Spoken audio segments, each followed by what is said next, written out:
የሚሰጠውን አብዝቶ ይሰጣል። እኔም እዚህ ስራ የለኝም እንደናንተ ወዲያ ወዲህ አልሮጥም። ከተሰጠኝ ከናንተው $100 ይሄ ሁሉ ብር እሺ ስንት እንደሆነ አይታወቅም።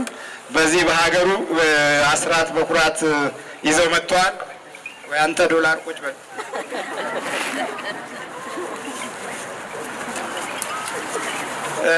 በሀገር ቤት የሀገር ቤት ብር ነበረ።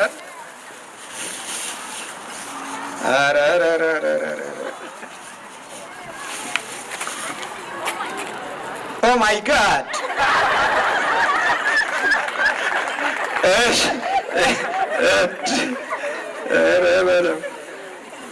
አሁንም ኦ ማይ ጋድ የሚያሰኝ ነው። ይኸው እንግዲህ እኔ ተማሪ መሆን አለባቸው። የት አለ ስለ አስራት በኩራት የተማሩ ስንት እንደሆነ ራሷ ትነግረናለች እህታችን። በእውነት እግዚአብሔር ባርክልን። አንዳንዶቻችን አንድ ብር ብሰጥ በኢትዮጵያ ስንት ነው ብለን እዚህ እናስባለን። እዚህ ሆነን በኢትዮጵያ ብር የምንመነዝር ከሆነ አቤት አቤት ሰይጣኑ ራሱ ይገርመዋል።